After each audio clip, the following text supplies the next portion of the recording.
स्वागत है आप सभी का आज की महत्वपूर्ण क्लास में।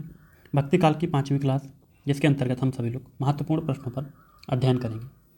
देखिए, क्लास आपकी लगभग हर एक एग्जाम के लिए महत्वपूर्ण है, जिसमें भी हिंदी साहित्य आपकी पूछी जाती है। पहला प्रश्न हमारा है, दादू पंथ का प्रधान पीठ जिसको दादू द्वार कहा गया है, ये कहाँ पर स्थित है? सही उत्तर आपका क्या हो जाएगा? अहमदाबाद, नारायणा, आमेर, सांगानेर। देखिए, नारायणा बिल्कुल सही उत्तर आपका इस प्रश्न का हो जाएगा। बात करें संत दादू दयाल, उन्होंने अपने जीवन का अंतिम समय नारायणा में बिताया था और यहीं पर उनकी प्रमुख गद्दी स्थापित हुई थी। देखिए, नारायणा को जो है दादू पंथ में दादू द्वार के नाम से जाना जाता है और 1603 में दादू को निर्माण यहीं पे प्राप्त हुआ था। दादू पंथ की अगर शाखाओं की बात करें, शाखा पूछा जाए कितनी शाखा हैं, तो 5 शाखा हैं, जिनको जो है पंचतीर्थ भी कहा गया है। पंचतीर्थ देखिए, इनमें कौन कौन सी हैं? एक है करदला, सांभर, आमेर, नारायणा और भैरना। ये आपके 5 जो है पंचतीर्थ के रूप में जाने गए हैं। अगला प्रश्न हमारा है, संत दादू दयाल की शिष्य परंपरा से असंबद्ध संत हैं। शिष्य परंपरा से असंबद्ध संत कौन है? पीपा, सुंदरदास, रज्जब, गरीबदास। देखिए, पीपा जो हैं ये संत दादू दयाल की शिष्य परंपरा के अंतर्गत नहीं आते हैं। ये जो है रामानंद के शिष्य हैं, रामानंद के शिष्य हैं। बाकी सुंदरदास, रज्जब और गरीबदास, ये तीनों लोग संत दादू दयाल की शिष्य परंपरा से जुड़े हुए हैं। देखिए, दादू दयाल के जो शिष्य हैं उसमें सुंदरदास, रज्जब, संतदास, जगन्नाथ दास और प्रयागदास दादू के पुत्र भी उसमें शामिल हैं। आगे बात करेंगे, संत रज्जब द्वारा दादू दयाल की समग्र रचनाओं का संकलन किस नाम से किया गया? महत्वपूर्ण प्रश्न है। देखिए, यहाँ पे सही उत्तर आपका अंगवधू हो जाएगा, option number D. Option number D अंगवधू। इसी तरह से सब्बंगी की बात करें तो ये रज्जब की रचना है। किसकी है? रज्जब की रचना है। देखिए, ज्ञान समुद्र जो है ये सुंदरदास की है, सुंदरदास। इसी तरह से ज्ञान बोध जो है ये मलुकदास की है, मलुकदास। आगे बात करेंगे, प्रश्न है, निर्गुण पंथियों में सबसे अधिक शिक्षित और शास्त्रज्ञ थे। देखिए, दादू दयाल, धर्मदास, सुंदरदास या फिर कबीरदास। ऑप्शन नंबर सी सही उत्तर आपका हो जाएगा। निर्गुण पंथियों में सबसे अधिक शिक्षित और शास्त्रज्ञ सुंदरदास को माना गया है। सुंदरदास के विषय में डॉक्टर नागेंद्र ने कहा है कि ये निर्गुण पंथी संत में एकमात्र ऐसे संत थे जिन्हें विधिवत शिक्षा मिली थी तथा संपूर्ण साहित्य परंपरा में सबसे ज़्यादा सुंदर कवित्त और सवैया इन्होंने ही रचे थे। अगला प्रश्न हमारा है, प्रमुख आलवारों की संख्या कितनी मानी गई है? देखिए, प्रमुख आलवारों की जो संख्या है वो 12 मानी गई है। ऑप्शन नंबर सी सही उत्तर आपका हो जाएगा। इनके जो है 4000 पद देखने को मिलते हैं और जो 4000 पदों का संकलन है उसको जो है दिव्य प्रबंध कहा गया है। दिव्य प्रबंध पूछा जा सकता है, आलवारों का जो पदों का संकलन है उसका नाम क्या है? दिव्य प्रबंध है और तमिल भाषा है इसकी, तमिल भाषा। और जो आलवार हैं दोस्तों, ये वैष्णव भक्तों को जो है, वैष्णव भक्तों को आलवार कहा गया है। आगे बात करेंगे, अगला प्रश्न है, राजस्थान से संबंधित संत भक्ति संप्रदाय नहीं है। राजस्थान से संबंधित कौन सा इसमें भक्ति संप्रदाय नहीं है, बताना है आपको। प्रश्न नंबर 6। देखिए, निरंजनी संप्रदाय, जसनाथी संप्रदाय, लालदासी, बावरी। सही उत्तर क्या हो जाएगा? बावरी संप्रदाय। बावरी संप्रदाय जो है दोस्तों ये पंजाब, हरियाणा और दिल्ली के अंतर्गत आता है और इसकी जो वो स्थापना हुई थी वो बावरी साहिबा ने की थी, बावरी संप्रदाय की। अगला प्रश्न, निम्नलिखित में से किस युग के दोनों कवि संप्रदाय निरपेक्ष कृष्ण भक्त कवि हैं? देखिए, संप्रदाय निरपेक्ष जो एक संप्रदाय में बंधकर नहीं चलते हैं उन्हीं को कहा जाता है। तो कौन से ऐसे हैं? सही उत्तर आपका क्या हो जाएगा? रसखान और मीरा। मीरा और रसखान, ऑप्शन नंबर ए इस प्रश्न का सही उत्तर आपका हो जाएगा। अगला प्रश्न हमारा है, 16वीं से 17वीं शताब्दी भक्ति काल जो है उसको हिंदी का स्वर्ण युग मानने वाले विद्वान हैं। देखिए, भक्ति काल को हिंदी का स्वर्ण युग किसने माना है? सही उत्तर आपका ग्रियर्सन की तरफ जाएगा, ऑप्शन नंबर सी, ग्रियर्सन। देखिए, ग्रियर्सन ने अपनी जो पुस्तक है the modern vernacular literature of Hindustan, इसमें 16वीं से 17वीं सदी को हिंदी साहित्य का स्वर्ण युग इन्होंने कहा है। डॉक्टर श्याम सुंदर दास ने भी इसको स्वर्ण युग के नाम से कहा है। आचार्य रामचंद्र शुक्ल ने भक्ति काल को भक्ति काल का ही नाम इन्होंने ही दिया था।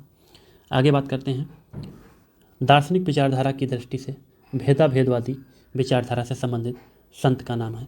सही उत्तर क्या हो जाएगा यहाँ पे? प्रश्न नंबर 9, गुरु नानक देव। देखिए, Guru Nanak Dev, option number A इस प्रश्न का सही उत्तर आपका हो जाएगा।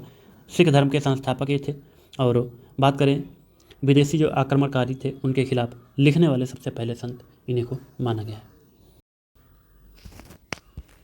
अगला प्रश्न है, अंखड़ियाँ झाई पड़ी, पंथ निहार निहार, और जी भड़िया छाला पड़ा, राम पुकार पुकार। थोड़ा सा इसमें प्रश्न में टाइपिंग मिस्टेक हो गई है, तो ये चीज़ यहाँ पे होना चाहिए था।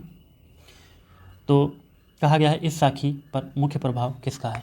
देखिए इस साखी पर मुख्य प्रभाव किसका है, सही उत्तर क्या हो जाएगा, सूफी साधना पद्धति। ऑप्शन नंबर डी, सूफी साधना पद्धति। ये कबीर की जो पद हैं वो साखी से लिए गए हैं। अगला प्रश्न है, निर्गुण भक्ति में माधुर्य भाव का समावेश होने पर क्या होता है। देखिए अद्वैतवाद का अभ्युदय होता है, गलत है। सगुण भक्ति का अभ्युदय होता है, गलत है। रहस्यवाद का अभ्युदय होता है। ऑप्शन नंबर सी सही उत्तर आपका हो जाएगा। देखिए बात करें जब निर्गुण निराकार ईश्वर की भक्ति में माधुर्य भाव, जिसमें प्रेम, समर्पण और प्रियतम के रूप में ईश्वर की कल्पना करना, इसका समावेश होता है, तो वह ज्ञान जो है ज्ञान के शुष्क मार्ग से हटकर प्रेम के सूक्ष्म मार्ग पर आ जाती है, जिसे रहस्यवाद का उदय होता है। तो रहस्यवाद का अभ्युदय होता है। ऑप्शन नंबर सी सही उत्तर आपका हो जाएगा। अगला प्रश्न है, इनमें से अवधि की प्रारंभिक कृति मानी जाती है। अवधि की प्रारंभिक कृति मानी जाती है, यहाँ पे चंदन सही उत्तर आपका हो जाएगा। डॉक्टर रामकुमार वर्मा के अनुसार, डॉक्टर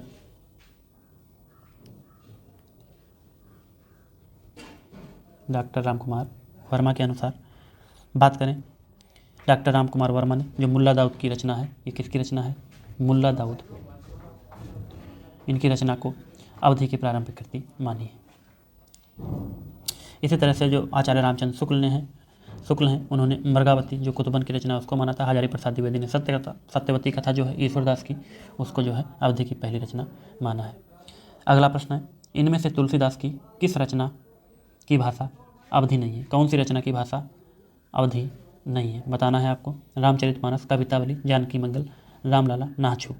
देखिए प्रश्न नंबर 13, कवितावली यहाँ पे सही उत्तर आपका हो जाएगा। ऑप्शन नंबर बी, कवितावली इसकी ब्रज भाषा है। कैसी भाषा है, ब्रज भाषा है इसकी दोस्तों कवितावली की।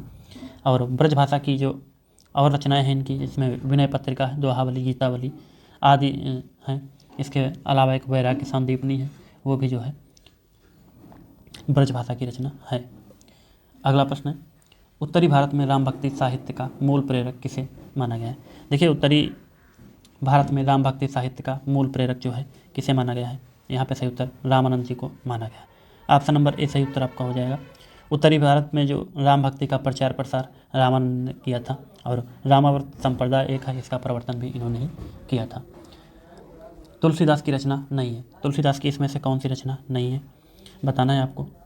रामलला, नाछू, पार्वती मंगल, जानकी मंगल, राम रक्षा स्रोत। ऑप्शन नंबर डी ही सही उत्तर आपका हो जाएगा। राम रक्षा स्रोत जो है ये रामानंद की है। किसकी है, रामानंद की रचना है, तुलसीदास की रचना ये नहीं है। देखिए तुलसीदास की कौन सी रचना कवित्त सवैया पद्धति के अंतर्गत आती है। कौन सी रचना इनकी कवित्त सवैया पद्धति के अंतर्गत आती है, तो यहाँ पे कवितावली सही उत्तर आपका हो जाएगा। Kavitavali, option number B. देखिए कवित्त सवैया इसकी शैली है, और छप्पा छंद का इसमें प्रयोग किया गया है। मूल गोसाई चरित्र के रचनाकार कौन है, मूल गोसाई चरित्र के रचनाकार कौन है, यहाँ पे सही उत्तर आपका ऑप्शन नंबर सी हो जाएगा, बेनी माधवा दास। इसी तरह से पार्वती मंगल के विषय में असंगत तथ्य है। देखिए पार्वती मंगल के विषय में असंगत तथ्य कौन सा है इसमें, प्रश्न नंबर 18 सही उत्तर हो जाएगा आपका। ये पद शैली में रचित है, तो ये पद शैली में रचित नहीं है दोस्तों। बात करें वर्णात्मक शैली में इसका रचना हुई है, और इसमें 164 छंद है। अगला प्रश्न हमारा है, रामानंदी परंपरा से संबद्ध नहीं है। रामानंदी परंपरा से संबद्ध नहीं है, सही उत्तर क्या हो जाएगा, Parashuram, Devacharya. Option number A इस प्रश्न का सही उत्तर आपका हो जाएगा। देखिए निम्बार्क संप्रदाय से संबंध है इनका, निम्बार्क संप्रदाय। आगे बात करेंगे। अगला प्रश्न है, सच पूछा जाए तो मध्ययुग की समग्र स्वाधीन चिंता के गुरु रामानंद ही थे, उक्त कथन किसका है। ये कथन किसका है, हजारी प्रसाद द्विवेदी जी का ये कथन है, हजारी प्रसाद द्विवेदी, यानी ऑप्शन नंबर सी इस प्रश्न का सही उत्तर आपका हो जाएगा। कुल 20 महत्वपूर्ण प्रश्नों का अध्ययन हमने इस क्लास में किया है। आगे क्लास इसी तरह से आपकी कंटिन्यू चलती रहेंगी। जो भी लोग चैनल पर नए हैं, चैनल को जरूर सब्सक्राइब कर लें। आज के लिए बस इतना ही, मिलते हैं नेक्स्ट क्लास में, तब तक के लिए जय हिंद, जय भारत।